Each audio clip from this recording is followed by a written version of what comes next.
ready for another lesson?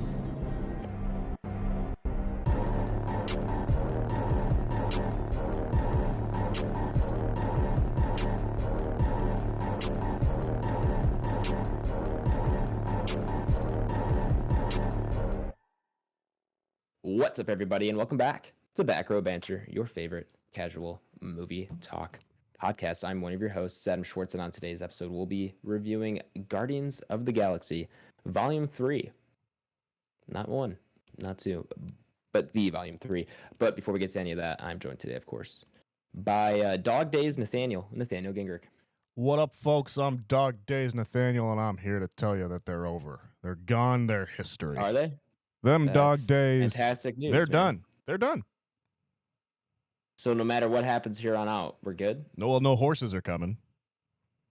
No horses? No, so you better run. Okay. Run fast for your father and fast for your mother. What a good song, by the way. Just regardless of this film, great song. Yeah, a good song. I'll have thoughts on that later. Actually, we'll talk about it. Will Talk you? about Okay, it. Bit of good. sizzle, I'm glad. actually. I'm glad. But anyways, yeah, I'm It doing is- good, folks. I love Florence and the Machine. Dog Days are over. I think was the first song I heard by them. That was like 2009. Let me see when that song was released. But yeah, Florence is she's got one of the all-time crazy voices, an ethereal songstress. So I think she came out of the woods. Dog Days Are Over is. I can't wait. That's by the Glee cast. That's not what I want. Oh no! 2009. You're right. Hey, did you hear? I wonder if the I Glee think version's better. Ellie heard me say dog, and she came running into the room. So Hello, you called? You rang? that's well, we'll talk about that later too. But we realized, I think subconsciously, that we've accidentally given Ellie the voice of Cosmo whenever we talk to her, no. just unintentionally Oh, no. from the start. Is So that Cosmo? Like, are we talking about from Fairly Odd Parents? no. no. Dog from Guardians. Yeah, the dog. Ah, The How Soviet did I not dog see is that? named, Man, that was is way named over my head, Cosmo. fellas. Yeah.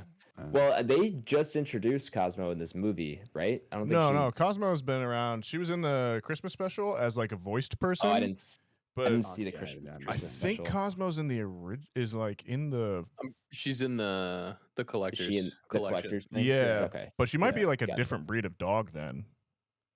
Hmm. I'm not sure though. She might be, yeah, But but not a like a very well known Marvel character. I only know her because of Marvel Snap. Is that's how exactly what I was familiar. gonna say. Yeah. Anyways, Yeah. that's not Yeah. a spoiler. She was in the last one, or in the Okay. in the special. But Sure, yeah, sure. Cosmo the space Cool. dog's in this movie, anyways. Yeah. And my dog Ellie showed up here. Also joining us today is Orgo Tyler Verdalis. What's going on? We'll save this for the review, but we gotta talk about the Orgo suits. and Yeah, a the lot whole of setting. sizzle here in the intro. Correct. In the There's a intro lot of names. sizzle. Yeah, we're really building up the tension for this review. Have we segment. even said that we're doing Guardians this week? Yeah, you said Guardians of the Galaxy I Volume said- 3. Yeah, I said, I had it at the top of the show. Volume Sure, trace. sure. Volume trace. They're routing out the squadron, of course. Is Big Furry Cat BlakeHolder. yes, sir. Big Furry Cat. Yeah, Yet another thing that we must reference in the review. Yeah, There's man. a lot of this movie, man. But There's so against, much. Not against cats by any means. Would you like a short-haired also, cat though, I mean, or a long-haired cat? ooh, good question. Oh, Yeah, I feel like you gotta go short-haired cat. But Yeah. long hairs are big and fluffy. They Sure, are. that's kind of cool. They are. but Imagine yeah, having a so big- short, It's so tough. short They're that you could argue a naked cat.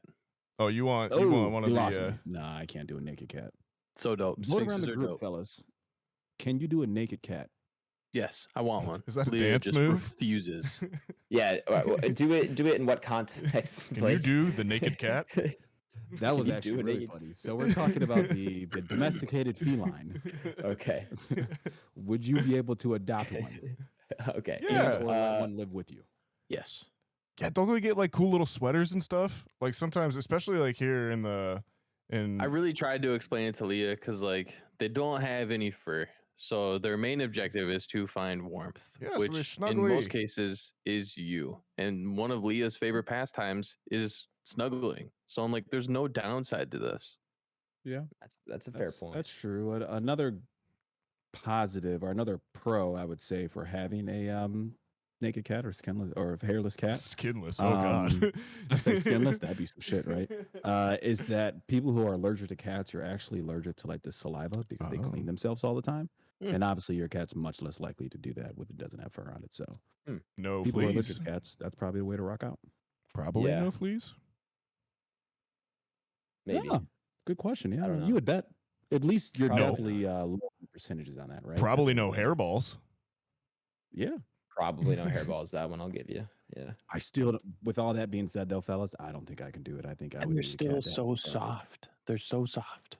Are they? I've never really Yes. met a hairless cat. I was gonna say, has anyone seen one in real life, like Yes. met in person? I think so. Yeah. How was that interaction? It's so cool. They're just like regular cats. Like obviously, like different species have different like personalities and stuff like that. Right. Right. But yeah. so the majority of hairless cats are Sphinx, and they're just cool as fuck. Next time you're with a cat, touch like the inside of its ear, and that's like basically what the whole Okay. cat feels like. Got it. All right, man. I'll have to. I'm you take know note what? of I'm glad you said that. I'm less opposed to getting one now. They're Because so my cool. worry is always they look weird and they probably feel weird Nope, to they're pet. very soft. Hey, ask Okay. ask the cat good to know. first if it's okay to touch his ear too. Yeah, yeah. Nope, Always don't. get Zero consent. consent. Cats Okay. are masters of consent, though. By the way, like you can walk up and pet a cat, and like Wow, you might be able we to get are- 2 pets in. And Jesus Christ, fellas! I know we're on a roll already. Just in the weeds. Yeah, yeah, it's been a week. All right. Well, regardless of the hairless cat situation, I think I'll save this for the review. But anyway, let's just keep it rolling right into what we're watching here. Nathaniel, Yeah. I would love to know what you've been watching this last week. It's been a playing the hits week for me. There's not a Yeah? whole lot of new on here. Okay. I continued Ted Lasso yesterday, which this is episode 9, I want to say. 8 maybe? 8 or 9? 9. 9 was this I week? want to say. I think so. Which yeah. means we But would have 3 regardless, left. newest episode. Yeah, the latest episode. So that was good as Right. well as I've been saying. I feel like Ted Lasso season 3 has still been functioning for me, so I'm enjoying it, and it's good. It's I'm really gonna start sending out angry tweets, Nathaniel. good. I'm gonna start sending out angry tweets if more You're- people aren't tweeting about it. You on board in this train that Ted Lasso season 3 has been unfairly overlooked? I've been on board. Yeah, it has definitely been unfairly overlooked, and it's hard to say that because it's so popular, and like I know people are probably watching it, but the fact that like not a lot of people are talking about it is annoying. Yeah, I'm with you. Definitely a great season so far. I agree. I think it's been really good. I think they've been doing a good job of, again, keeping the plot moving forward. Every kind of decision feels thought out. And it's a show that rewards the viewer with like actual progression throughout the season. Right. You definitely. So yeah, I mean, it's just been it's been an overall pleasant experience the whole time. So hoping it continues. Agreed. In that vein, I have been continuing watching also that anime I brought up last week, Hajime no Ippo. I believe it's The Fighting Spirit is the translation, or the American. Is that the boxing one? Yeah, it's the boxing one. How many seasons? It's one of those ones that I think has like 56 episode first season, and then like 2 or 3 like kind of seasons after that. So I'm not sure, Right. but Okay.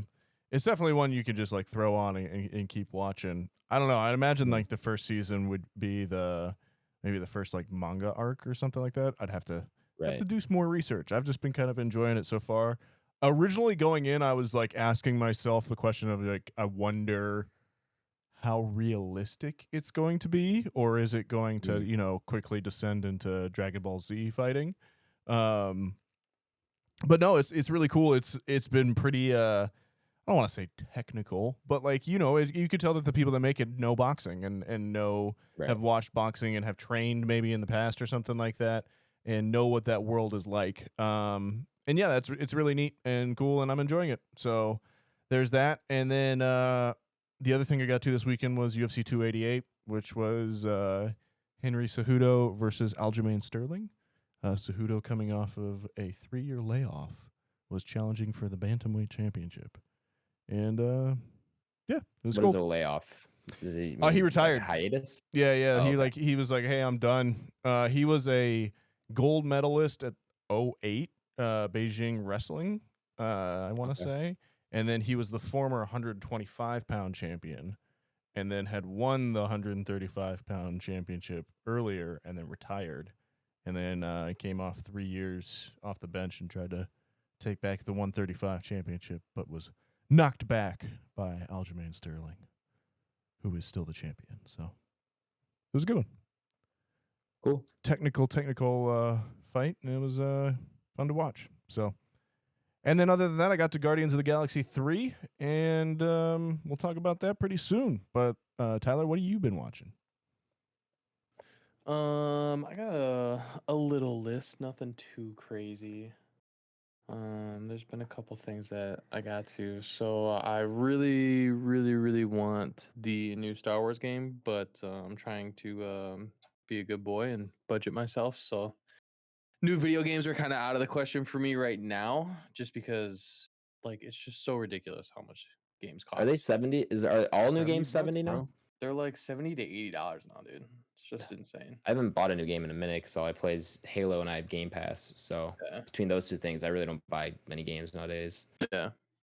That's true. When you think about it, there's not too many times where I'm actually looking to get the physical copy at paying us $70. Right. So Yeah, so that's been something I'm struggling with, but I'm always a big fan of Star Wars. I always will be, I always have been. But so one of the things that came out recently that I thoroughly enjoyed through the first season, that the second season just came out, is Visions, and Oh, right. that's been a treat. I think I'm through like episode 5. So they're all I think there's 9 episodes this time around. It's 8 or 9, but all different studios. They're all about 15-20 minutes long. But yeah, I've had a blast so far, and the animation's great. They're very fun. So I never finished that first season, but I might go back and just do a loop through once this season's over, maybe. First season's great. Because they're also shorter episodes, right? They're no more than like 30 minutes, right? Yeah, I just said they're like 15 to 20 That's right, at that's the right, most. Yeah. So, but yeah, I've been having a ton of fun with that. The other things I've been kind of getting around to, I've still been watching Transformers Beast Wars. I'm into the second season now, so you can see there's clearly a jump in overall budget, animation, everything like that. So it's pretty cool. I'm still having just a ton of fun with it. It's just something that, you know, I grew up on. It's cool to go back to, and I'm actually really excited for this new movie. The new Transformers? Yeah. Can't say I'm that excited, to be honest, but I think it looks good. I think the animal versions look good. You know, we haven't had a Transformers in a minute. It's not like the other things that have been around for the last decade that are clearly oversaturated. So yeah, you know, I'm excited. Transformers is exciting. So it is. So yeah, that's been pretty fun. I did get around to Guardians Volume 2. So you rewatched that one? Okay. Yep. Just to kind of get in the right mindset. Right. And then so yeah, that was pretty good. I've always liked the first two, so I think I like the first one better than the second one. But I was just about to ask Guardians 1 or 2. Yeah, I think I'm a 1. I'm also a 1, but I know quite a few people are actually a 2. Yeah. Which is interesting. I would argue 2 is the better one. Really? I've only seen it once, so maybe I have to rewatch it. How can you say that? I've seen it 8 million times because it's always on at the store. The second one or the first one? The second one. Yeah. You know what? That might be the only place I've watched it. It's just I took a little through osmosis. 2-hour break, and through osmosis, basically. Yeah. No, but I do need to give it another watch, definitely. It's great. I've seen them all quite a bit, with the exception of this one, obviously. Kurt Russell, he's awesome. He is good. He is I do good. like him. Can't confirm.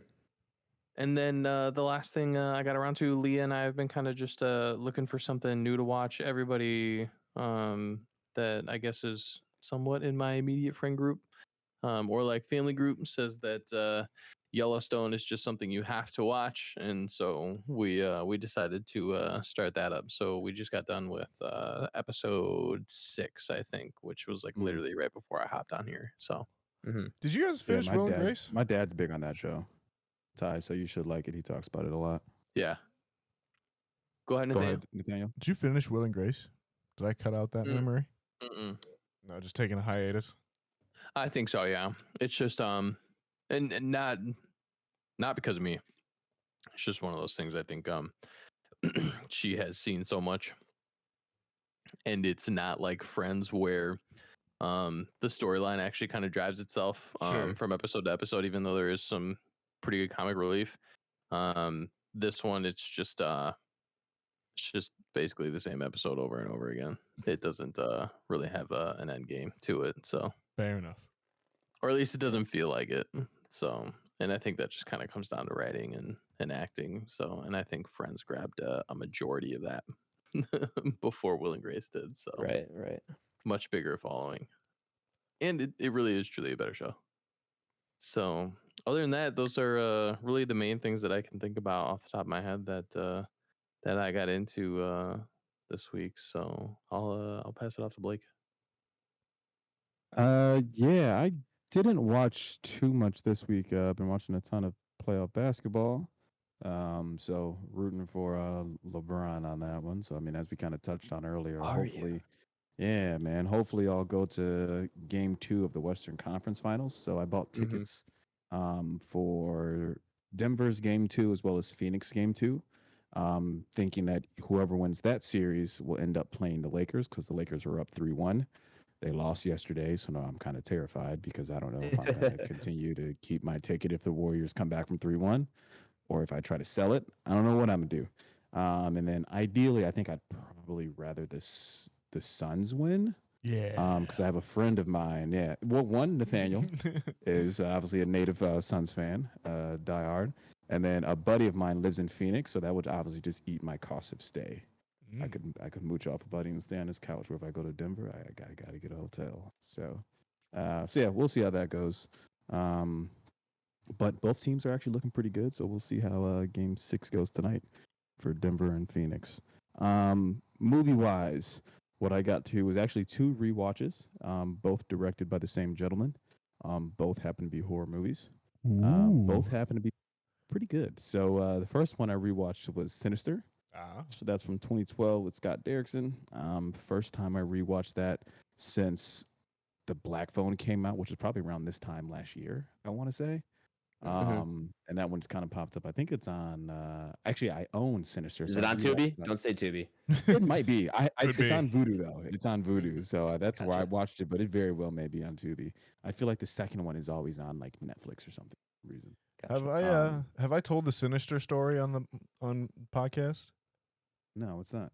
Something tells me yes, but I can't remember what it is, so you can go ahead and repeat it. When I was in undergrad, we they were showing a film on campus, and it was like it was one of those things that like the film club brought in, but they needed like someone else to do it, and it just happened to be that like the church group or someone was trying to bring someone in too. So this dude made a Christian movie or something. I don't know. It was fine or whatever, but at the end he was doing a Q&A, and he was like, "Hey, my buddy from film school, Scott Derrickson, just made this movie called Sinister.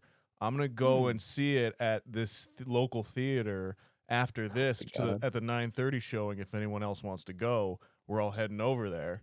And I was like, all right, like I'll go, obviously. Yeah, sure. Yeah. So we go. It's the first horror movie that my roommate has ever seen. In theaters. That's a good one for a first horror movie, and too. This dude, Joe, is like 6'3" and was a 3-sport athlete in high school. And he is like, his entire body was like on top of the chair when he was watching that movie.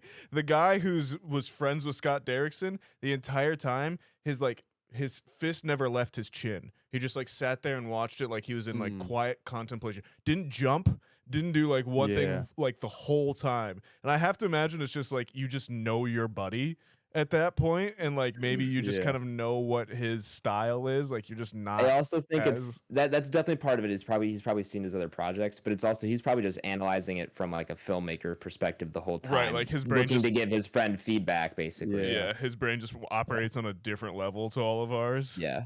I spent like half the movie just watching him to watch it, like just to like, what if I can like learn something here, like from a filmmaking perspective.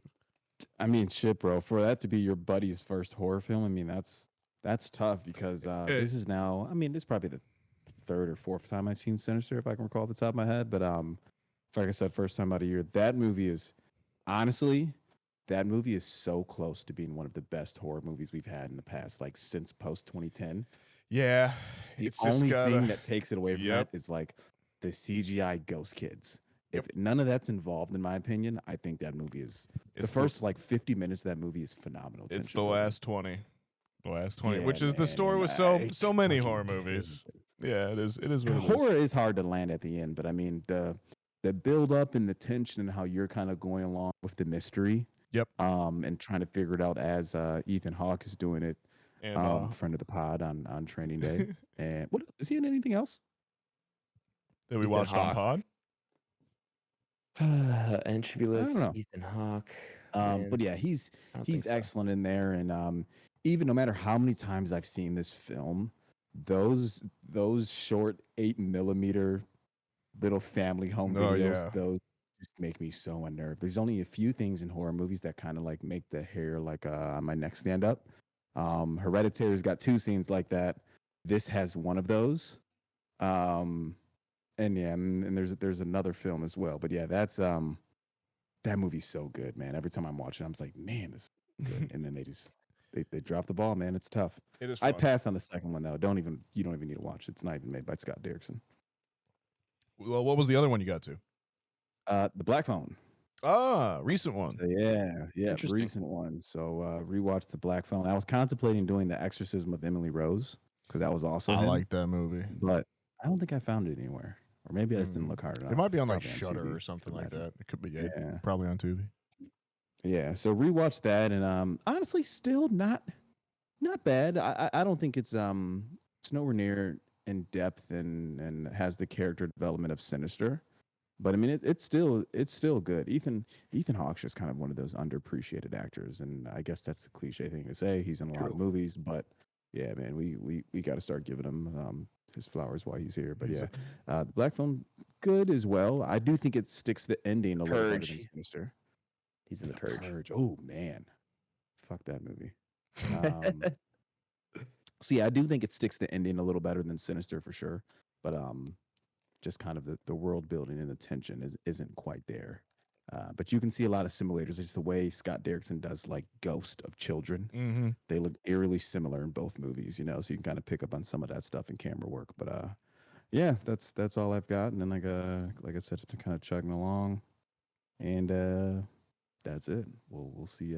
Hopefully the Los Angeles Lakers, in my opinion, the LeBrons. They're the LeBrons. They're the LeBrons, bro. Yeah, man. hopefully they can win, bro. So I can catch Los Angeles LeBrons.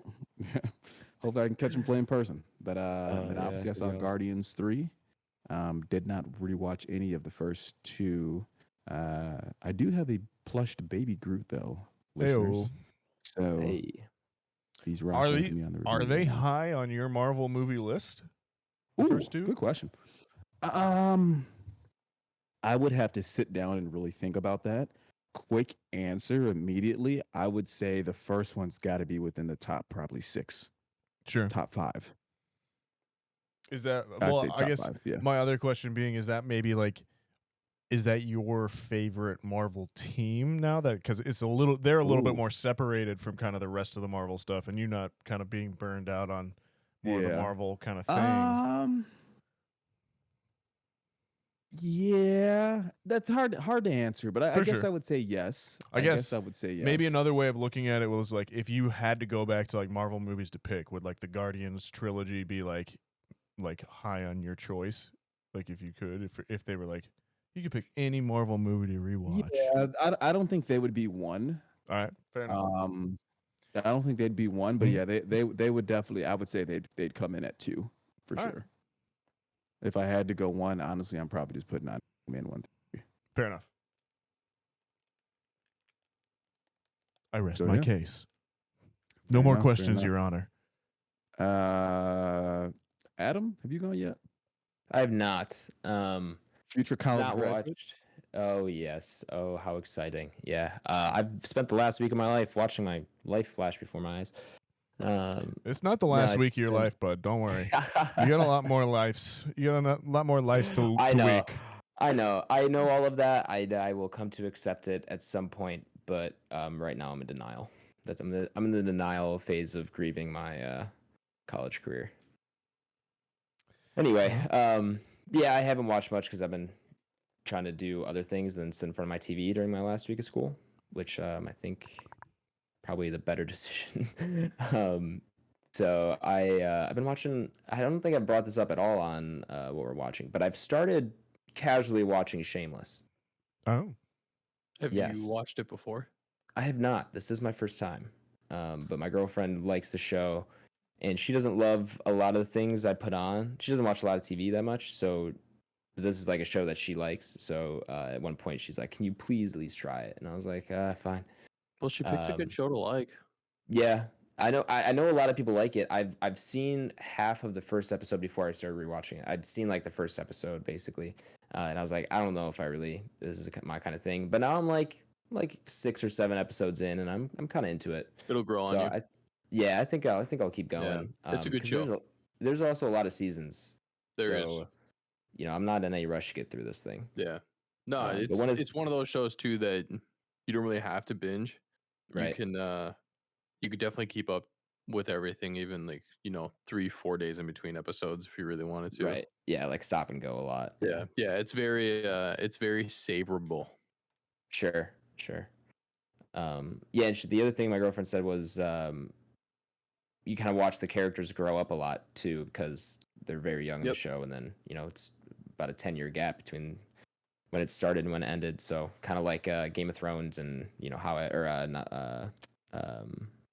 Modern Family, where like they start off really really young and like they're basically adults by the time the show's over, like that kind of thing, which is always cool to see for me. Facts. I like that a lot. Yeah. But that was pretty much all I watched. Like I said, didn't watch much else. So I moved my Xbox out to my living room TV for a few days to play. We've been playing like Nazi Zombies, like COD Black Ops 2. Nice. Yeah, so that's been a lot of fun.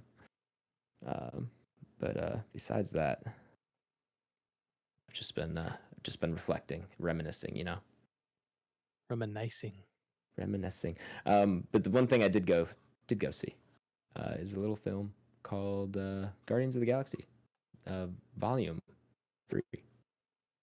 I like the naming structure that they've gone with these volumes, considering how important like the soundtrack is to every film. It's true.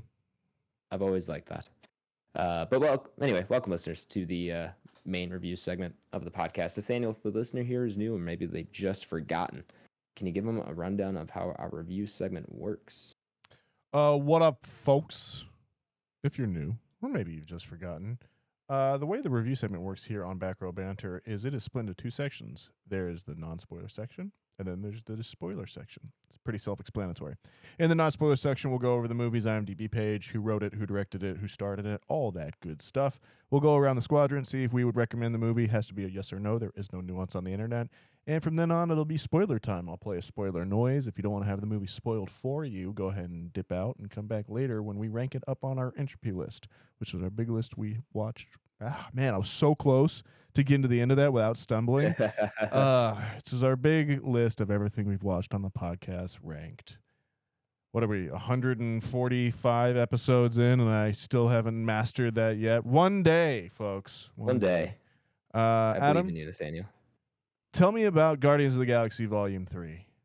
I would love to. This is Guardians of the Galaxy Volume 3, a new movie released just this year, rated PG-13. We'll get to that. With a runtime of 2 hours and 30 minutes and an IMDb rating of, any guesses here? PG-17. IMDb rating, not PG-17. Okay. I'll go tough. 8.1. I was gonna go like 8.6. 7.7. I believe Blake is our winner. 8.3 out of 10. I knew it was gonna be 8 point something, man. It's a Yeah, it's relatively getting good. Marvel movie. Getting good reviews, viewer and critical reviews. Directed and written, of course, by the James Gunn. Starring, it's a long cast, so I think I'm going to kind of limit myself here.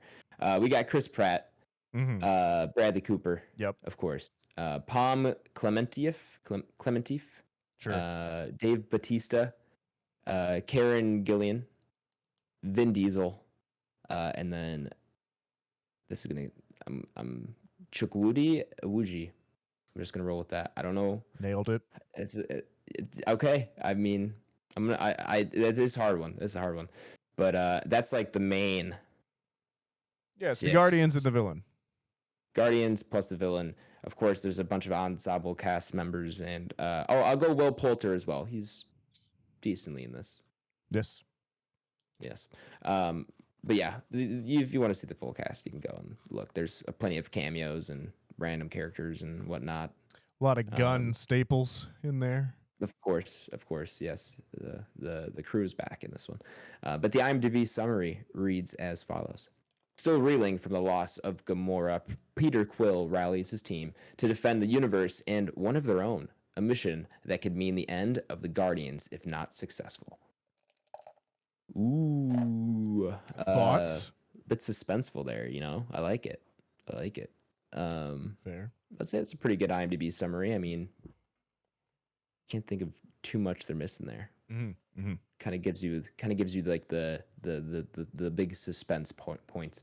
But yeah, we're back with the crew. And if you've seen any of the Marvel movies that involve any of these Guardian characters, you kind of know the crew. You got Peter, Star-Lord, you got Mantis, you got Drax, you got Rocket, you got now Nebula. And Gamora's back to what's her Zoe Saldana. I'll put her in there too because she's gonna be like the biggest paid. Or I saw the thing where it's like she's in all three Guardians, then she's in an Endgame, and then she's gonna be in all the Avatars. Like she's going to be actress to like movie revenue. She's got to be close to the top, if not already. Haven't we talked about this? Good hit rate. We've talked about this. We have talked about this on the podcast, but I think it's worth mentioning before. I think we talked about it with Avatar.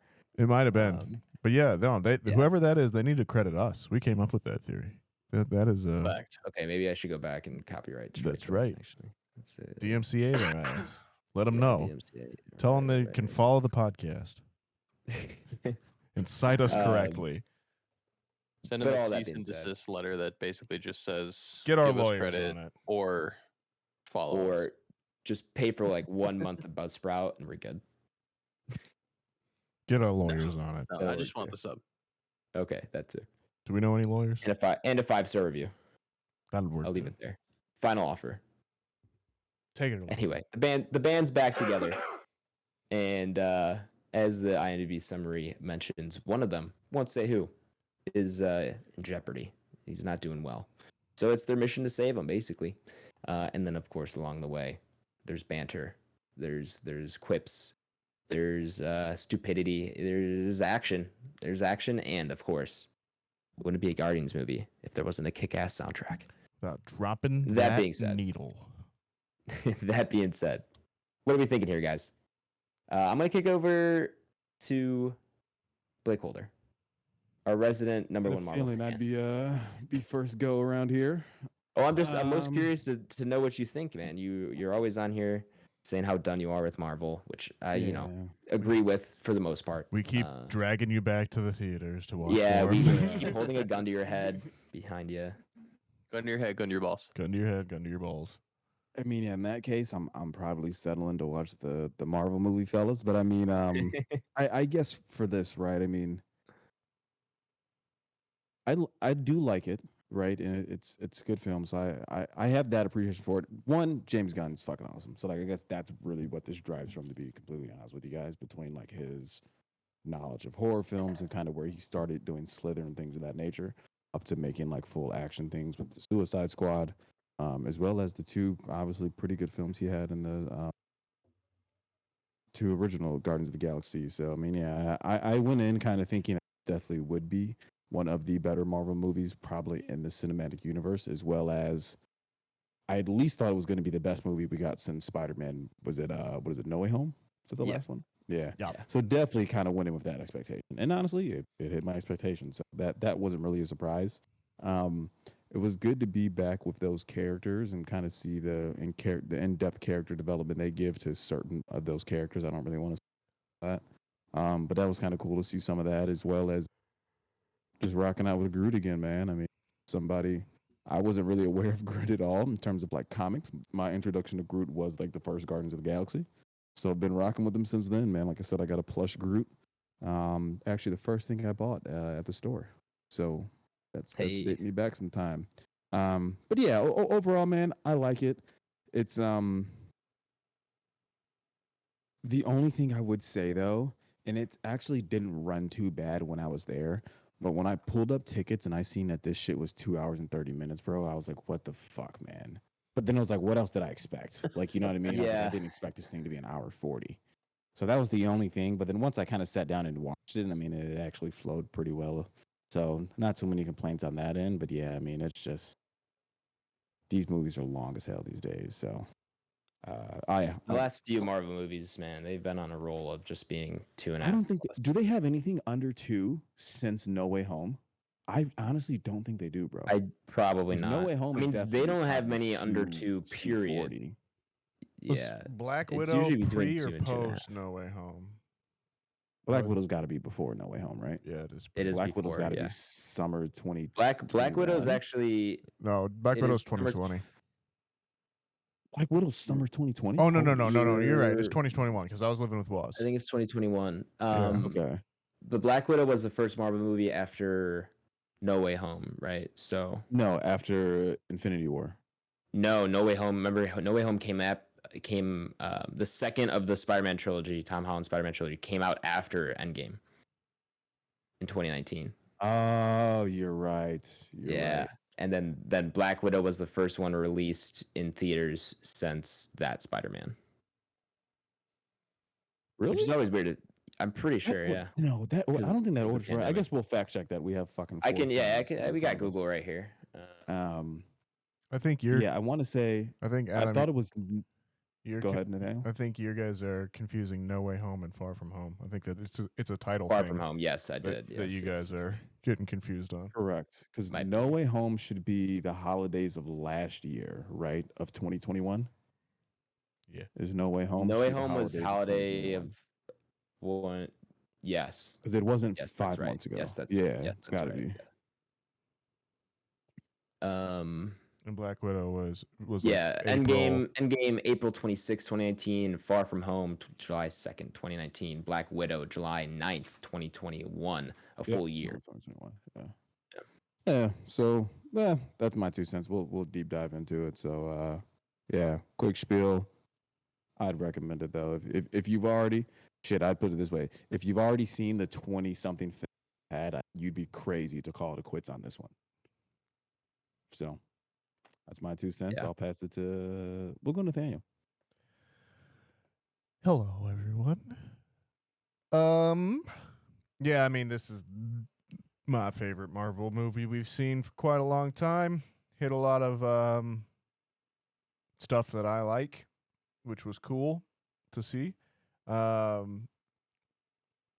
like that James Gunn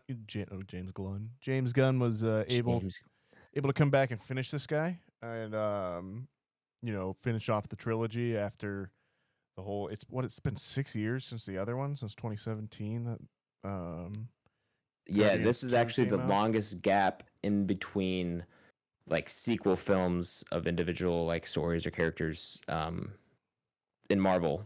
Doctor Strange was also 6 years, but like I think the dates line up where like this is just a little bit longer than that. overall. So this is right. So this was the longest break in between. Which Marvel is film- or not. Marvel Yeah, it's not like we series. haven't seen the Guardians since then. Which Exactly. I thought It doesn't was, feel like it's been 6 years. Yeah, which I think leading into this one was interesting. Obviously, the Gamora of it all question was going to be a huge part going into this, having lost her character in Infinity War and then brought a version back in Endgame and kind of where that was going. So I was very interested to see how they would handle that overall. And I think too it was, knowing that Gunn was moving on to the DC whatever universe after this. I was very curious how this was going to end. Was it going to end with like hey, we're kicking this ball down the road, Guardians 4 coming out, 2025.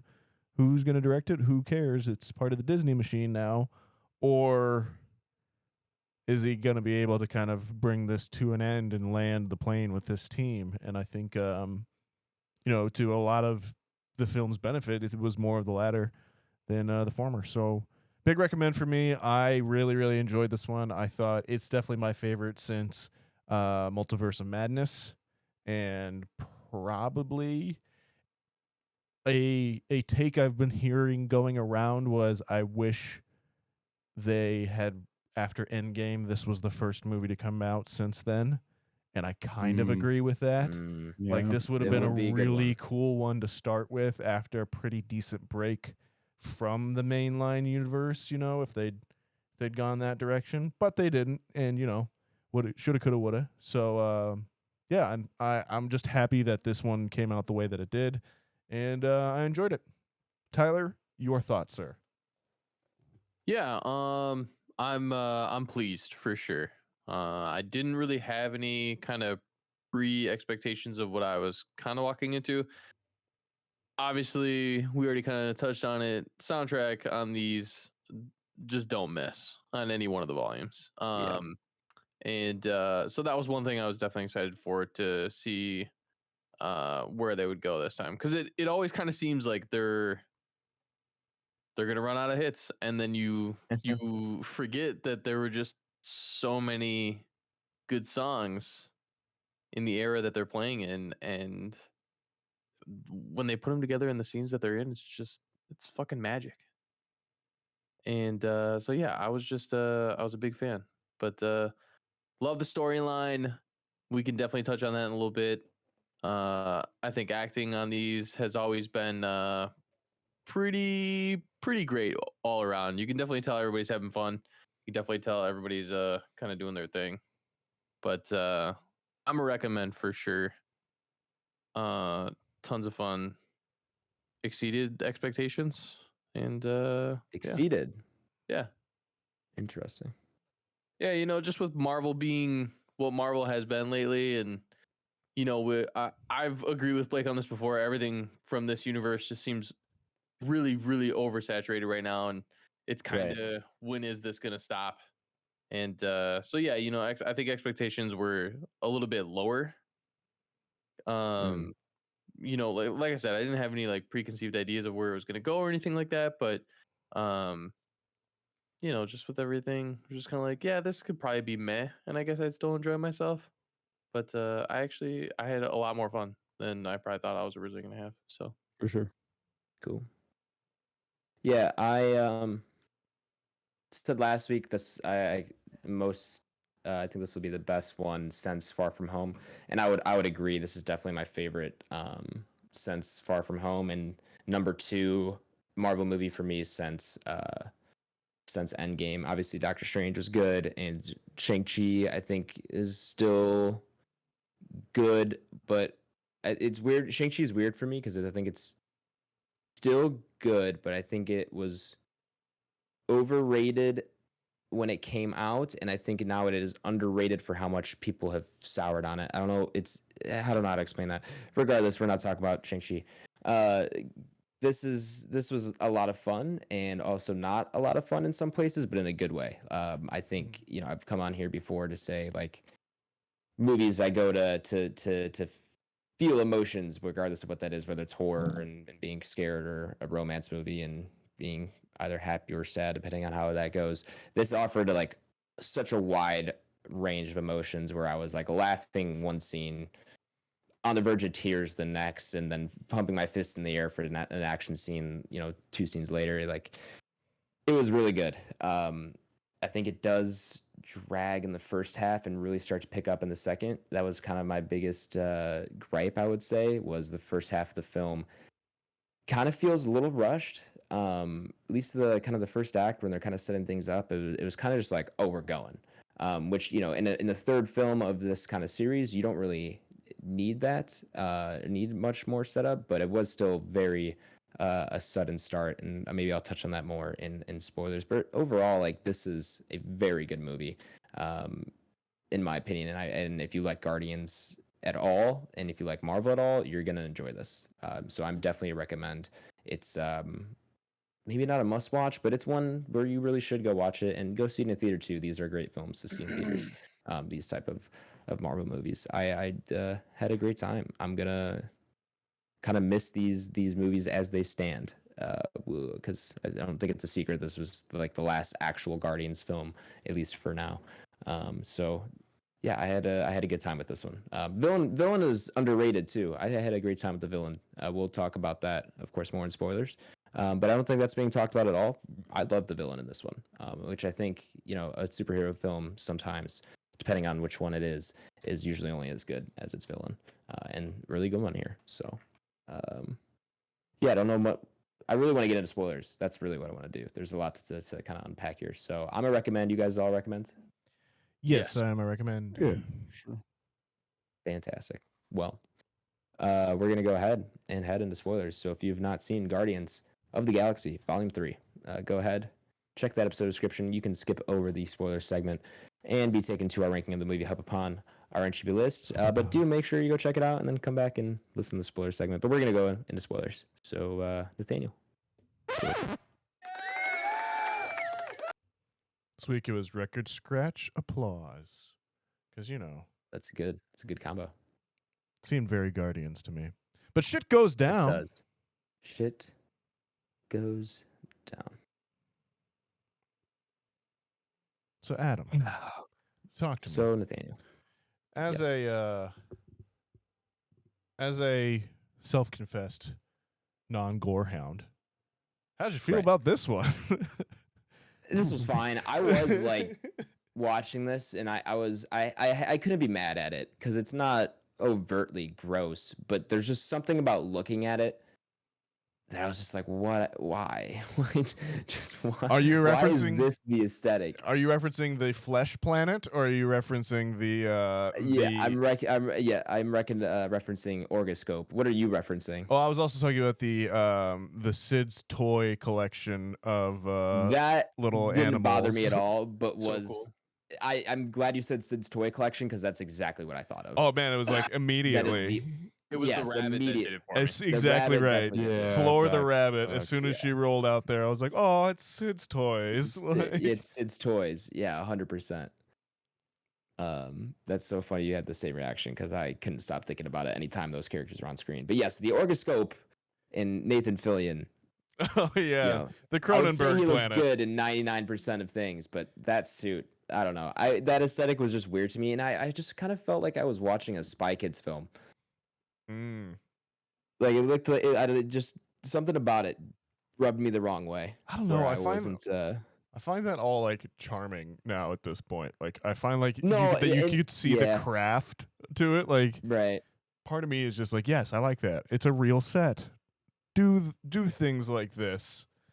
I agree with you, because even though I personally couldn't get behind the aesthetic, I was like, well, at least it's different, and Yeah, it's they're- not the multiverse characters that I feel like I've seen a million times in Marvel films. Well, that is one thing too, where I guess some news has come out that all of the resources for some of the special effects and like artistry was going to this and Wakanda Forever, and that's part of the reason why Quantum Mania kind of did not look nearly as good as those two do as well, which I can kind of understand. But then I can understand. if that's what's happening, like, then you have to, like, I don't know, not give Ant-Man a giant story in between the two of those in some ways. If you're gonna cut CGI from a film, don't make it the film that's 95% CGI. Right. Yeah. That might be a better but idea. Anyways,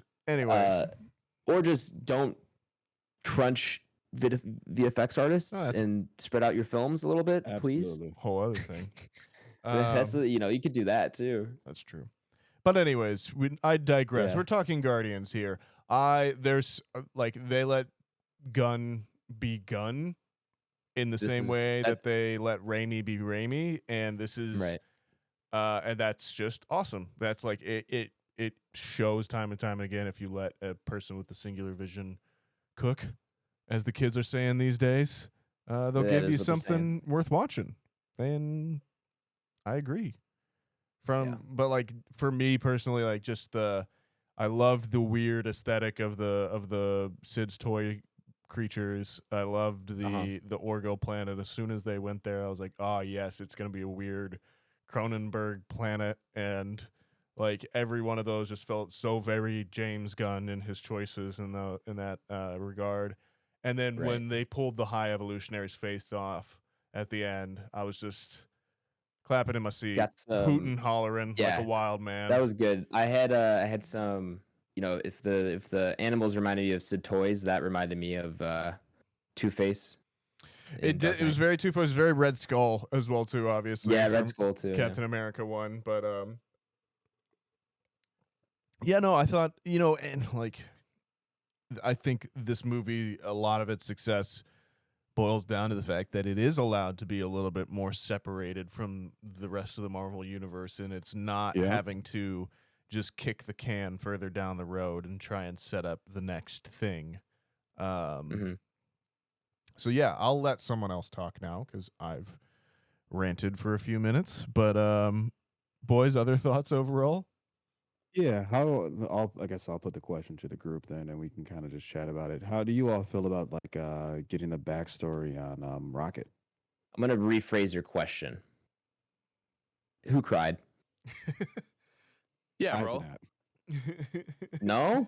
Have you met? I mean, it was emotional. For sure. I'm not gonna say I was in that bitch stale face by any means. It's definitely emotional, but no, I didn't quite cry. But I'm also not that emotionally invested in these films. You know what I mean? But it was definitely emotional. Blake, as the animal lover out of all of us, you are a big fluffy cat. Blake. It was emotional, fellas.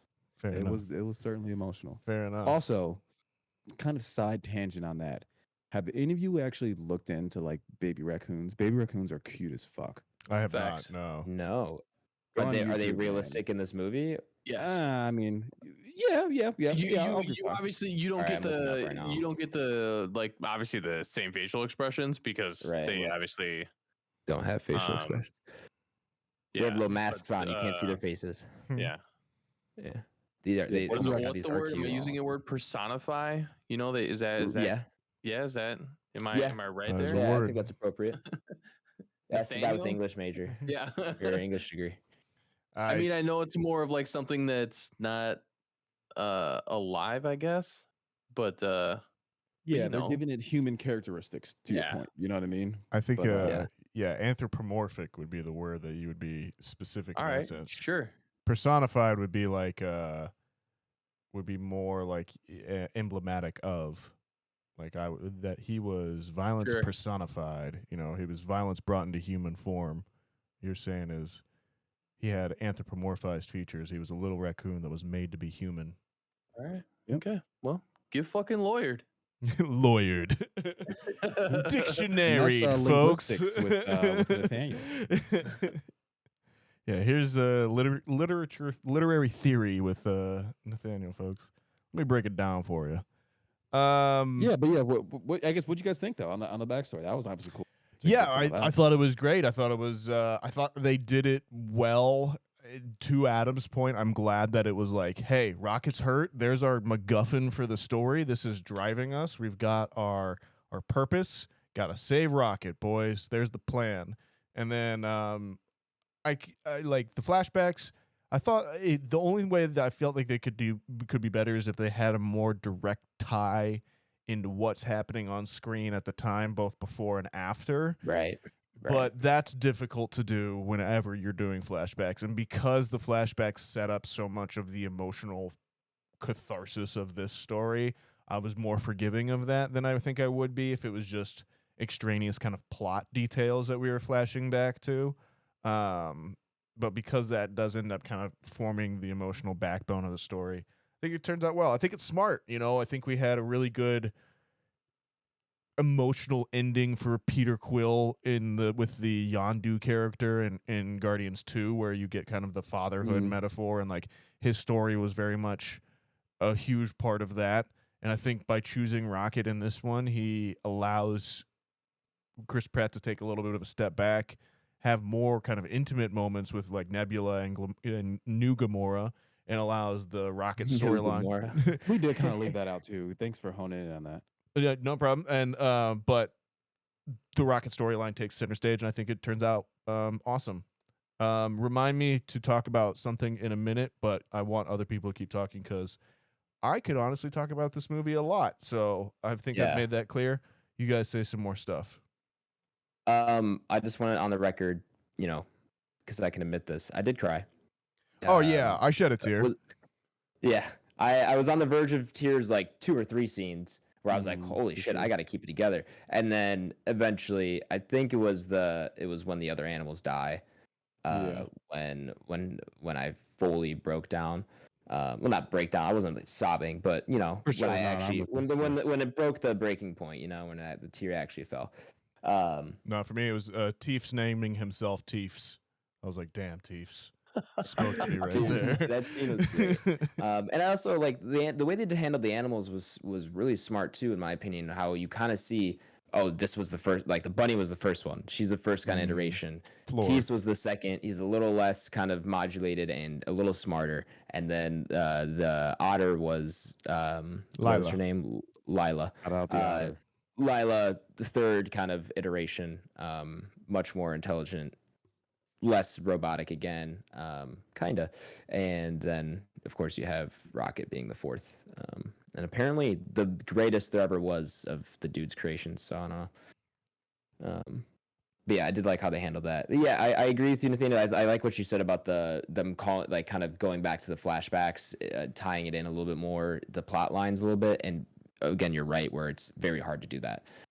But it just felt like very jarring when you're kind of very into, the today's story, and then all of a sudden, I do want to go see what's happening with Rocket, but it's just like we're jumping back so much back and forth that it just takes you out of the immersion, where like in an ideal story, it kind of flows together much more, so you don't even notice kind of that there is that rift between the two like storylines, but you really do feel it in this one because of that. Regardless, like, it still works very well, as you said, and I'm very happy to have this be the plot and get the Rocket backstory, and because it's something that they always hint to, which apparently I saw an interview with Bradley Cooper, I think, at the premiere, and he was asked about it. This was like James Gunn came to him with the character before Guardians 1 and said that eventually, like, we're going to kind of end this out with Rocket's backstory. And lo and behold, kind of held him to it, and owned up to it.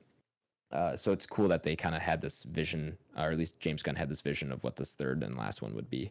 That being said, the only thing that bums me out about Rocket not being in the main movie for most of the time is that we do miss out on a lot of Rocket, who is like my favorite Guardians character. And so even though we have the backstory, it's not like Rocket as we know him. So that was a little disappointing, where I felt like something was missing, and it was mainly just that Rocket wasn't there to quip off of Quill and Drax, because he usually, in my opinion, has like some of the funniest quips of the other two movies. And really like his comedy and what he brings to like that cast of characters. So not having him was probably the biggest like thing that I felt was missing for me. But again, I would still trade that off for the backstory. I just wish it was a little bit he was hopefully somehow more involved. If they could have done it that way, I don't know, some other way where he's still involved in the main story, but maybe not on the verge of death, but in a coma or whatever.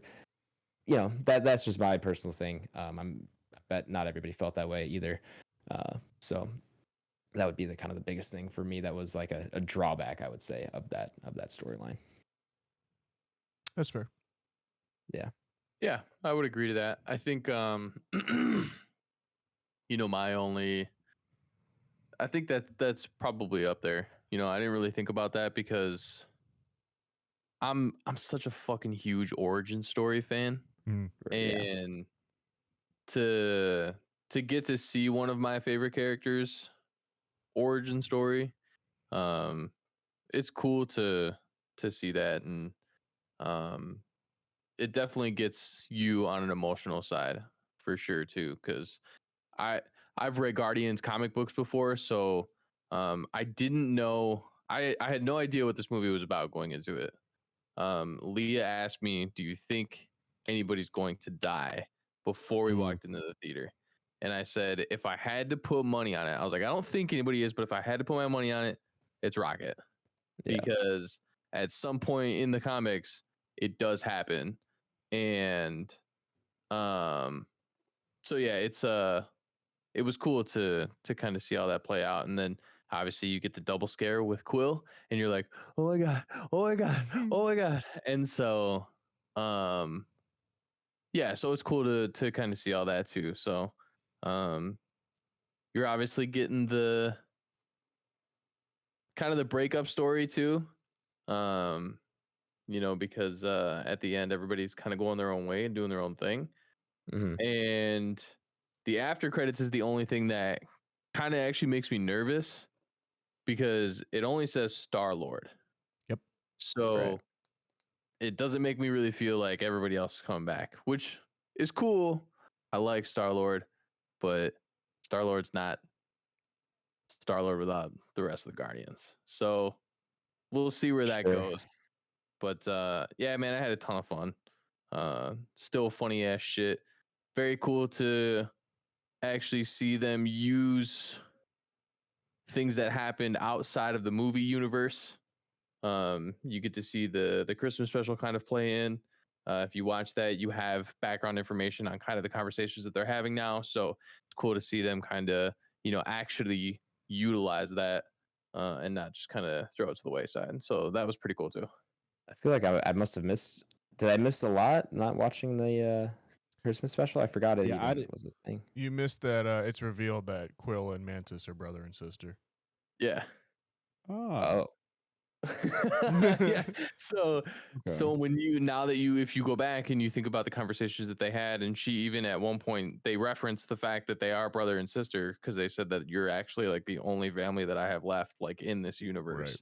Right. And they had that kind of emotional connection and scene, and they did it quite a bit. But so yeah, it was cool to see that. And I think Cosmo's introduced there too. Surprise. Yeah. New Cosmo. New Cosmo. I was just about to ask something else. Forgot what it was. Go ahead, Nathaniel. I'll think of it. I thought this movie is shot really well. Yeah. To the point that I think there's a couple different action sequences in here that I really enjoyed. One being the opening one with Adam Warlock, played by Will Poulter, which we haven't talked about yet. He's great. Plays a big dumb himbo.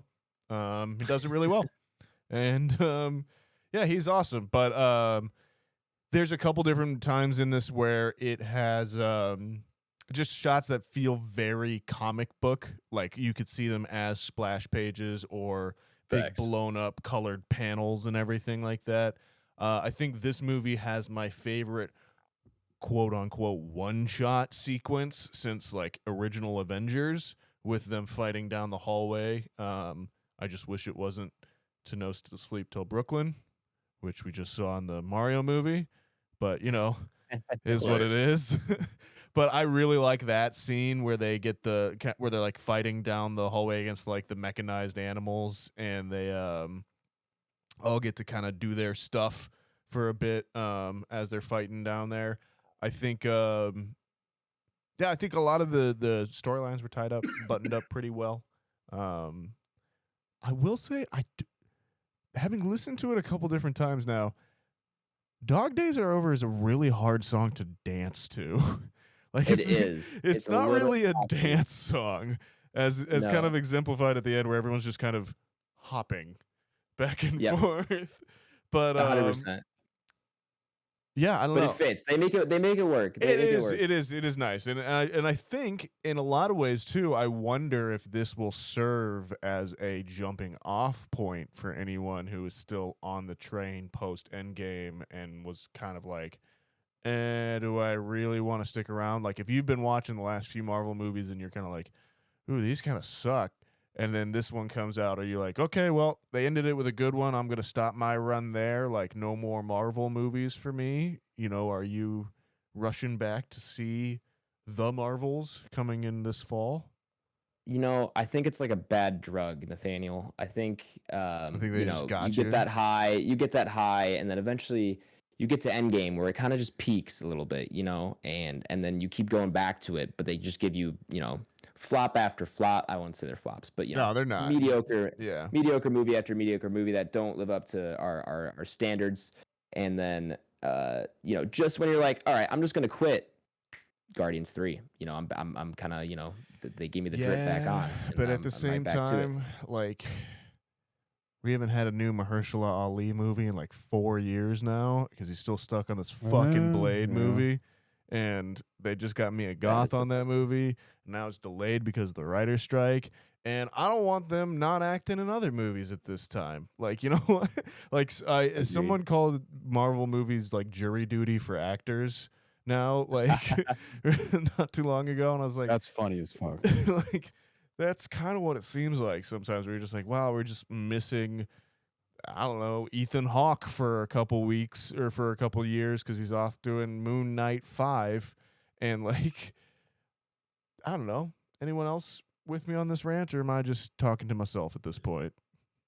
No, it is I frustrating. can kind of give some context or clarity on the Blade reboot with Mahershala and Mia Goth. I thought I came across something the other week where they confirmed that thing's rated PG-13. Now, maybe I was out Okay. of the slumps on this one, Yeah. but was anybody else aware of that? I was not. I figured That's it had to disappointing. be. That's disappointing. Yeah. I agree with you, Nathaniel. I was kind of thinking like it's probably gonna be PG-13, but As this movie shooter's proves, chance it's rated R. as this movie ahead. proves, in some ways, I think you could stretch that PG-13 pretty dang far in a lot of ways. Yeah, Like, this is definitely not a movie I'd take my 6-year-old to go see, for Right. sure, for sure. unless they're real cool. Let's talk about the F-bomb though. What F-bomb? Utilized properly. I think it was great. Yeah, it was pretty good. Don't you get great. one of those in every PG-13 movie? You Yep. do, but Yeah, Marvel that's hasn't fun. used any of them in any of their movies until now. This Oh, was really? The first one. Yeah, this was the first one. And I was watching the movie. I barely even noticed it. I had to go back and be like, wait, where was the F-bomb? And I saw the bit. I was like, oh, yeah, he does say it. But they put it in and I just don't even notice it, which I think is like such a funny way to use that because it was kind of hyped up a little bit going into the film. Like, oh, they're going to finally have an F-bomb. And for it to be used in like just kind of like an offhand joke, like the way it was pretty good. Did you guys spot Ratcatcher in this movie? Who the hell is Ratcatcher? Is that Pete Davidson's no. cameo? No, from Suicide Squad. She's the Daniela Melchior. Oh, she's the Yeah, she was in the Flesh prison. right. But yeah, that was the Cameo. other thing. I mean, just a lot of gun favorites in here. His wife shows up. Nathan Fillion's bumbling around out there. Obviously, the villain, High Evolutionary, who we've talked about a little bit, but is awesome in this. He's awesome. Is Yeah, from let's Peacemaker. talk about him for a second, please.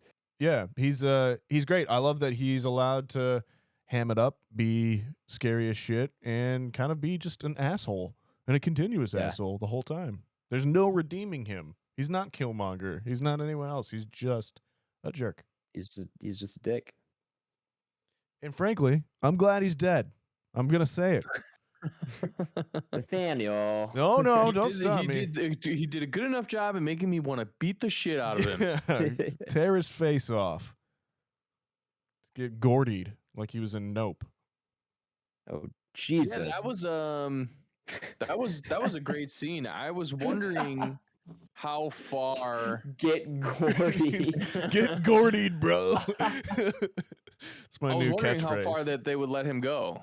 Yeah, And they went full fucking face rip. yeah, I Dude, they liked it. did. I was in. And I was cool with it. Yeah, I was too. I'm gonna say that guy deserved it. The Absolutely. character, not the actor. No, yeah, the Jaquidi, I hope his face is safe. He's got a good looking face. Keep He that does. keep that face tight. But no, I like that, like, especially in the flashbacks, you kind of had him where he's more human, and then later on you can see he is adapting himself too. So he's just full on crazy. Right. And that's, another thing, it goes to James Gunn's storytelling. Like, he doesn't just use exposition. He's using set design and character design and costume design to make something that actually matters, folks. It makes you feel things. He's on Sen. He's on what? He's on Sen. Mise en scène, yes. Mise en Yes. scène. Film words. Film words, buzzwords. Wisconsin. Don't know if that's a film word. Could be. There's one other thing I was gonna say. Gamora. Let's talk Gamora. Okay. Yeah, let's talk about her. Let's talk about it. Bitch. No, I'm just I was Jesus. worried going into this that they were just gonna be like, she's the same, same character, and I felt like she kind of got hard done by. Like, the Infinity War thing, we already know James Gunn didn't write that, obviously, for that character, and he was basically just Right. handed back a dead character Yeah, and yeah. had to basically work it back into the movie. And that's your main relationship that you were building towards this whole time. And I feel like I hope that Zoe Saldana is happy with where that character ended up, but I can't help feeling like she got kind of screwed a little bit on the back end of this one based on what happened with the character in Endgame. A little bit, but also, does Zoe Saldana need Marvel? Like, does she need to keep playing Gamora? And... No, I'm not saying that, but I just think from just like, it'd be one thing if you were building the character across two movies feeling one way, and then like all of a sudden it just ends up in another completely different place towards the end of that. Yeah. Right. Blake, you feel me here? I don't know, like. No, I mean, I think I'm kind of rocking with you. But then, like even if you were gonna go down that route, then I would have rathered you like kind of like do what the film almost does, which is kind of ask the Peter Quill Nebula question, which could be kind of an interesting character growth for both of them outside of that, because again, Nebula has had maybe the most character growth out of anyone in the Guardians between the two movies.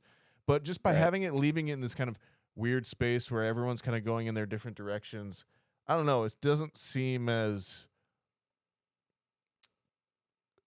tight of an ending as like some of the other characters in this series have, and maybe that's what I'm kind of reacting to and feeling like is just, I don't know, I just feel like the Gamora character situation is just a little bit of still a weird point, and I don't know how they quite move forward from it going on. Like, I think we'll definitely see Chris Pratt again. It says that at the end of the movie, and I would be surprised if we never saw the new Guardians pop up in something else, because I do think that team's fairly easy done. And again, with Nebula and Drax and everyone else there on Nowhere, it's pretty good, but I wouldn't be shocked if we never see Gamora in the universe again, or at least not for a long time. Sure. Because I can agree to that for sure. Just because I think James did a really good job with what he was given. Right. I think he made the best of a really bad kind of weird situation with a character. But I think it was played off well. I don't know if I'd be mad if I didn't see her again. No, I think you actually like for us it is like love it. Yeah, we don't know that character. Like, that is a new character that we get so to meet. I don't care. Yeah. I think it's cool that they're kind of putting her with the Ravagers, but it is what it is. I'd be more interested to see the Star-Lord part of it versus her being a Ravager. So But, yeah, that was another podcast I was listening to. They talked about like she has Peter Quill's life now at the start of Guardians 1, where she's just running around with the Ravagers and kind of living life that way. So yeah, I don't know. It'll be interesting. Interesting overall. It's just kind of I felt a little bit bummed out with kind of how that ended overall. But as we've said, complicated situation, and again, where you're kind of creating something and you've got to be beholden to a larger part of the universe. We'll see. Maybe that's why he's like, fuck it, I'll just run the universe. I'll go over to DC and just do it myself. That way no one can tell me what to do with my characters. Smart man. It's true. Own the place. I'll get my own. Have I talked too much? Should we do favorite scenes and wrap it up here? Yeah. Unless there's anything specific you wanted to call out. I knew. Yeah, you said something you wanted to. You either had something you wanted to ask earlier. I think what I was going to ask was favorite song off the soundtrack or favorite scene featuring a song, because of course the soundtrack's so important to these movies. So for me, it's funny that Nathaniel brought it up, and Mario for me was so fucking forgettable that I actually fucking forgot that song was in that movie. So when it started playing here, I was like, all right, yo, this is dope. And I'm sitting in my chair fucking bobbing. So I'm like, that was soundtrack. There might be a better scene. I kind of got to think about it really quick. But soundtrack for sure was No Sleep in Brooklyn or Till Brooklyn. And I don't know, the only other scene of there, I can't remember the planet. It's the one where they're on the Orgoscope. Yeah. And that fight scene was awesome. You get Nathan Fillion. The suits are really fucking weird. You got an idiot too. I've got one of those. Yeah, dude, it's so funny. That's one of my favorite running jokes. I get it. I got an idiot too. Yeah, he's just fucking assimilating with everybody. He's like, I know. It's like, this is my thing. I got it. I get it. Everybody got one. Trying to like almost elevate himself to the Marvel stars, and it's so good, and I fucking love it. So bro, I was a big fan. That's the other thing, man. I can't watch that scene and I'll just be like, he should have been Nathan Drake. He could have done it now. He could have done it now. God. He could have done it, man. Like, he looks great. That could have been like his character, where it's like Robert Downey Jr. Iron Man. Nobody else can play him. Like there's, and somebody will, but you won't be Tony Stark. Right. That could have been that for him. Pain. It really could have. I was gonna ask about your guys'. This will be the last thing for me. Oh wait, Blake, favorite song. Sorry. Ooh, honestly, I don't even know if I know too many of those. Fair enough. Was there? Yeah. Did you have a favorite scene? Favorite scene? That hallway fight scene is obviously really good. For sure. Yeah, I'd probably have to pinpoint that. Or the where Groot basically like breaks like the fourth wall and talks to us. Right, that's Groot. What did you guys think of that? Yeah, where he said he gets the "I love you guys." I liked it. That's definitely for the audience. Yeah, I like it. I like it for sure. I think he was very good, like closure with his character. That like facts. Right. You know, we've only ever heard him say, "I'm Groot," basically. So to like have it be, he still can only say that, but we understand him now because we've kind of been with him long enough. Is awesome. Sure. And it definitely kind of felt like closure, because like at the beginning and the first movie you're kind of like, what the fuck is he, like, it's so annoying. So you read it, and then you kind of grow to love it, and now you understand it. You read it as that too, that you are finally being let into what they actually hear when he's saying, Groot. Basically that's kind of what James Gunn has come out and said, essentially. Oh really? Okay. Yeah, he's confirmed that it's him. He doesn't actually, because that's why no one reacts. Yeah, I was gonna say, I was able to put together when no one else reacted to it, so I mean, that's just I no took one it else as that's reacts, just so for the it's listeners. you just or now the understand audience, I should Groot say. because you've been with Yeah. the Guardians long enough, which I like a lot. I think that's great. Dope. Oh, I think it would have been a really funny bit if they all reacted like, "What the fuck? Like, what did you just say?" You can talk. Yeah, it was also That also just. would be funny. Like, to be honest with you, I also only heard Vin Diesel, no Groot in that. I just heard pure Vin Just, Diesel, "I love and you so I was guys." just like, Vin Diesel? Is it all about family? What am I watching? Tyler. What were you gonna say, Ty? I was just gonna say that I could have gone either way. I could have just heard him say that, like I am Groot, like he normally does, and I would have read it as I love you, and like maybe that's part of it. So I could have gone either way. I think either way, if he says I love you guys or he says I am Groot, you achieve the same effect regardless. I agree. I liked the Kaiju Groot where he just like became really Dude, big. that was Dude, awesome. so that was one of the other things I wanted to bring up. It's just I love that you get fucking like high school fucking football player Groot. yeah. yeah, that was pretty cool. He's for just sure. fucking jacked. And then I like at the end where you're getting a glimpse of Like New Ent. Guardians. He's a fucking tank, bro. He's Ent Groot. Yeah, I literally sat there and I'm like, we get Big Groot. We get Big Groot. So I was like, Hent Groot. You're on a roll, Nathaniel. I just need to end Groot to Gordy somebody, and I'll be whole.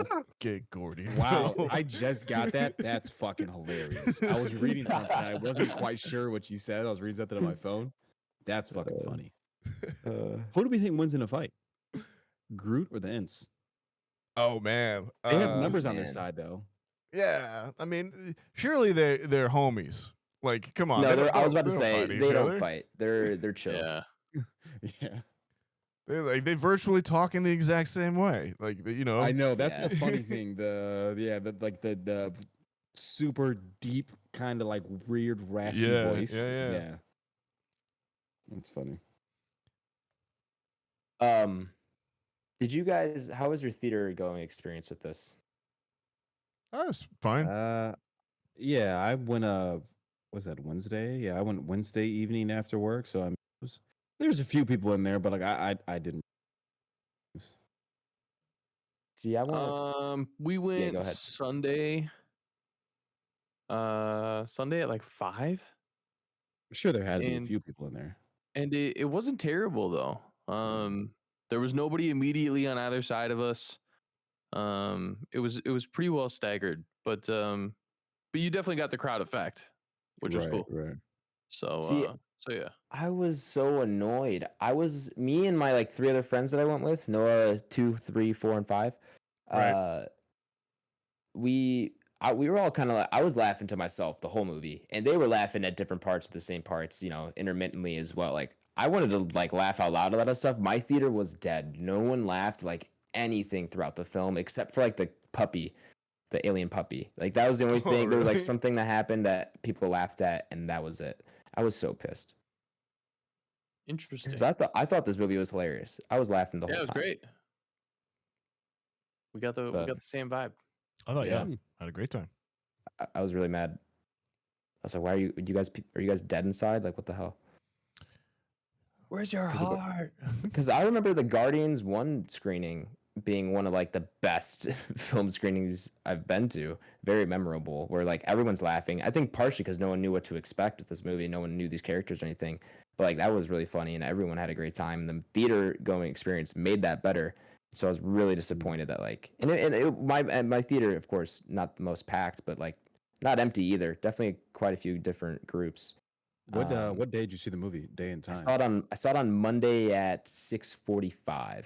Okay, so yeah. So a few heads in there. missed the weekend, but still Right.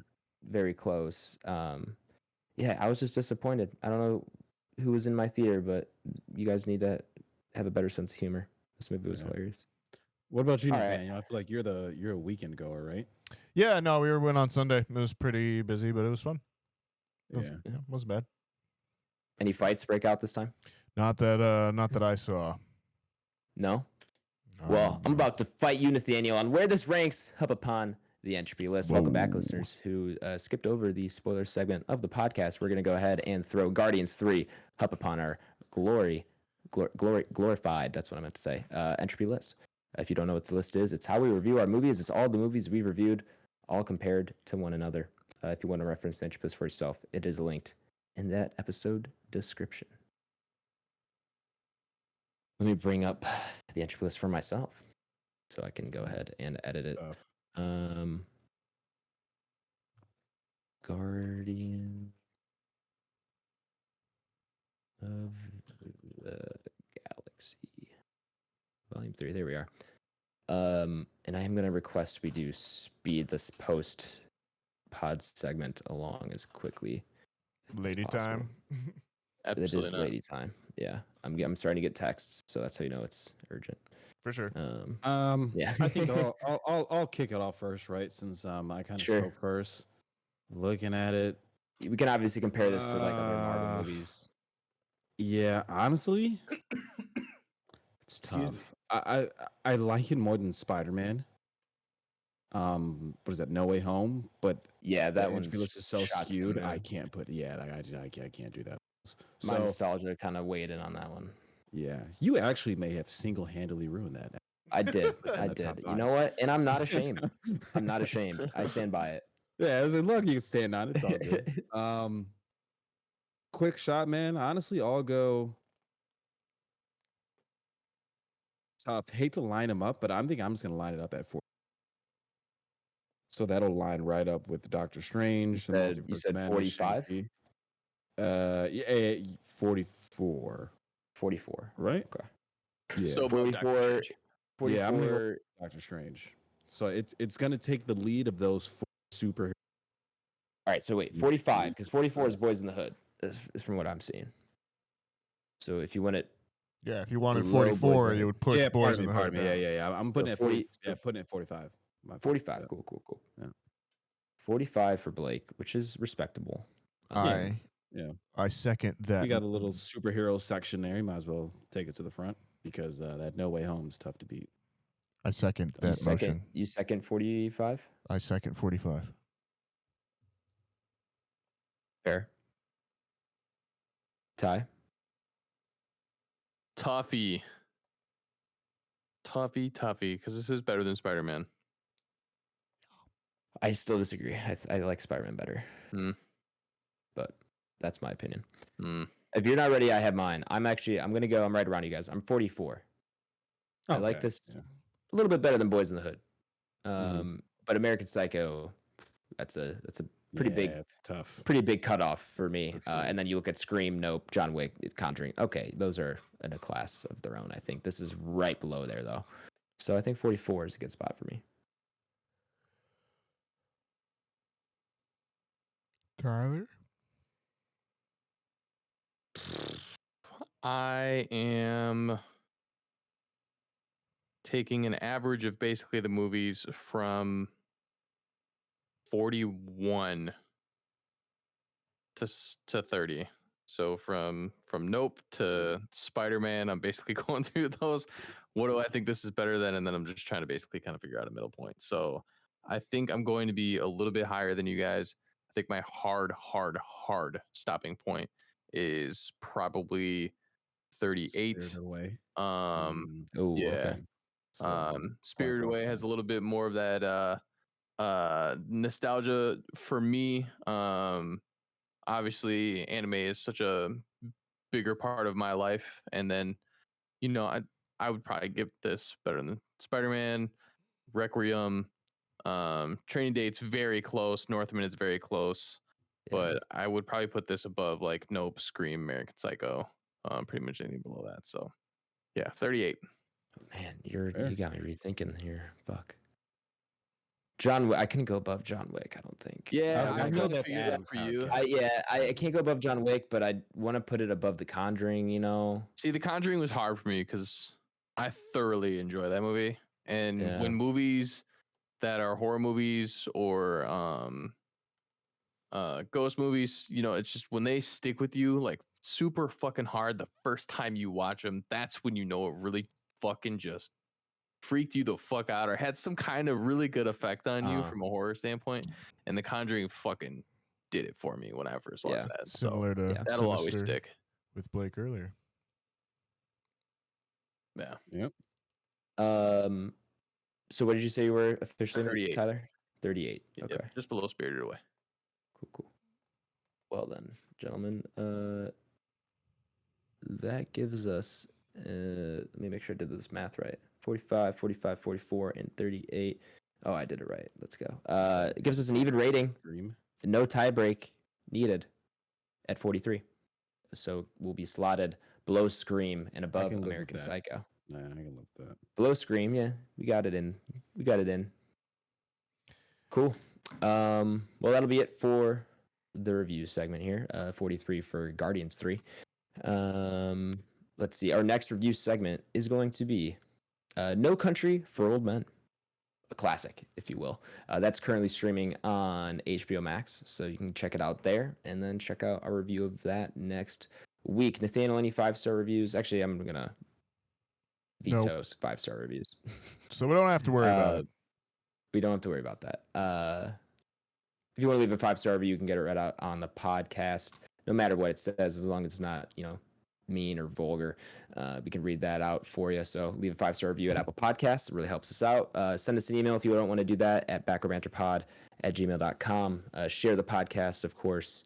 Share with a friend, a family member, a fellow guardian, or a guy named Adam. I don't know. You can find us on Twitter at Banter Bro, on Instagram at Back Row Banter Pod, and our YouTube is just Back Row Banter. BlakeHolder, where can the people find you at, my man? Letterboxd, BlakeHolder. I'll be on there logging some things, rating them out of 5-star, giving a review if I thoroughly like it. We'll keep it short and quick. Nathaniel. You can always find me on Instagram Twitter and Letterboxd. Instagram, something else. Twitter and Letterboxd at NSGangrick. Instagram, Nathaniel G92. Tyler? Twitch.tv/Ultra Bajo. I've made a decision. Oh, yeah? Ultra Bajo 87, by the way. And I'll make it really, really quick. I'm probably not going to stream until after I get married. Fair. My plate is just too full. I keep telling you guys week to week that it's going to happen soon. It's not. I get married in August, and then it's the back end of August. So yeah, it's just not a priority for me right now. So yeah. Twitter, Instagram, and Letterboxd are all Tyler Vidalis. Adam? Yeah, you can find me on Twitter at Aish24, on Letterboxd at Aish, and on Twitch. I'm twitch.tv/Aish. I am, there's no more online tournaments for Halo, so for the next event, since we play on Xboxes, I'm going to be playing on Xbox, so I can stream again. So I'll probably be throwing that up soon. Yeah, I think that'll do it here for episode 145. Only 5 away from 150. That's pretty terrifying. Yeah, join us next week for our review of No Country for Old Men. Thank you all for listening, especially if you made it this far into the episode. You're my favorite type of listener, and we really do appreciate it. We'll see you next week in BRB. Be excellent to each other, everyone. We'll BRB. Justice for Floor. Thanks for stopping by. We appreciate you guys very much. And yeah, just thanks for coming back. And just check on your friends. And we'll BRB. Thanks for listening. Thanks for checking out the podcast. As always, we would to continue this if we didn't have you. So greatly appreciate it. As we say, as long as you're doing this one, then that's a good day. So we'll BRB.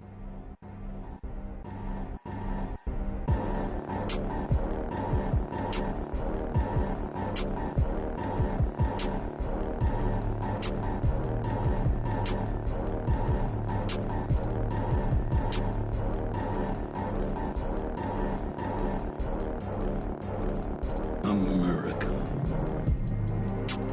Ready for another lesson.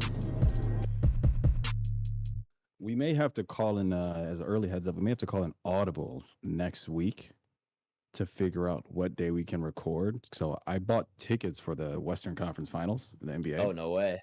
So I bought tickets for Denver and I bought tickets for Phoenix because obviously one of them is I'm gonna get refunded on one of them, right? But the goal is I bought them when the Lakers were up 3-1 because I'd be able to see LeBron play. and Right. they lost yesterday, so I'm kind of scared. But the goal is Did you obviously see the the Lakers will corgi? win, and I can go to one of these games. Did What's you up, see bro? the corgi? No, what The happened? there's a corgi on TikTok Oh yeah. that like the owner like tosses an inflatable basketball at the corgi at the top of the stairs, and it like boops it with his nose and sends it to the bottom of the stairs where there's 2 baskets for 2 different teams. And so they did like he does a bunch of playoff games, but for the Lakers Warriors, if so far the dog is 5 for 5, and it predicted Lakers game 1, Warriors game 2, Lakers games 3 and 4, Warriors to then win in 7. No, dude. So I hope it's on. Everyone's saying that the corgi's right. So we'll see, man. I don't know. Be kind of crazy to watch LeBron blow a 3-1 lead, though. I don't know. I know, bro. I fucking hope not. I was so scared when they lost yesterday, dude. I was like, I'm about to just fuck my. Because I don't know if I want to go if the Warriors go. And obviously, I would won't still get see. Reece I Shepard. would still go see Steph play in the playoffs. That's what my dad was saying. He was like, you might as well still see. You might as well. That's still go." yeah. It's not as good as LeBron, but still, that's very very highly respected player. Will go down as an NBA legend, of course. Oh, I would say so. absolutely. Yeah, Absolutely. yeah.